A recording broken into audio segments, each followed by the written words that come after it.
that makes sense. So, as we have seen then, relationship building is not the same as team building.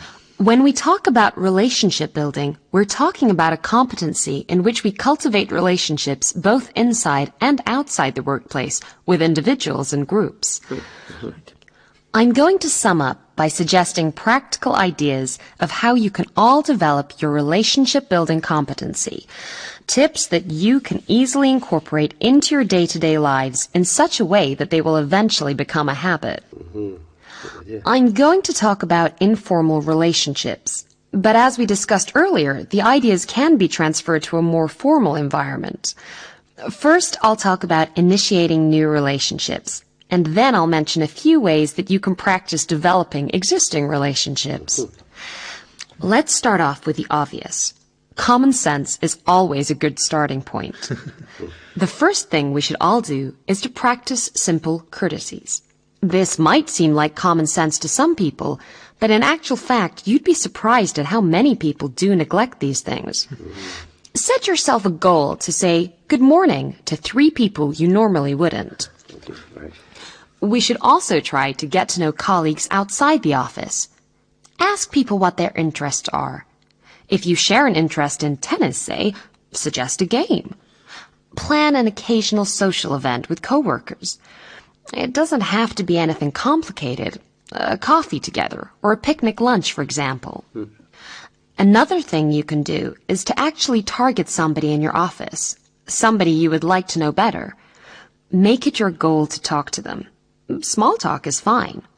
Listen to what they say and take notice of the information you learn about their interests. Make sure you keep yourself up to date on what's happening in the world, too. You won't be very good at small talk if you don't know about current affairs. That's true, yeah. So, let's imagine that we've done these things and that we've started a few new relationships. What can we do to develop them further? How can we nurture the relationships so they don't just fizzle out or stay on a plane? Well, for a start, we should focus on a person's good qualities and not on their deficiencies. Nobody's perfect after all. We should also practice effective listening. We are all good at speaking, but how many of us really listen? And people want to be listened to. They appreciate it, and they respond. Try it. If we're in a conflictive situation with somebody, we should focus on the issue and not on the person. So we can hammer out a point of disagreement, but then shake hands and go for a coffee. Usually, it is an issue that is the problem and not a person. Choose somebody who you consider to be an acquaintance and make a point of learning something new about his or her interests. Think of some questions that you can ask them for when you next meet. Finally, when you're talking to people with whom you have a relationship of some kind, get into the habit of asking open-ended questions. That way, they'll be able to give their points of view.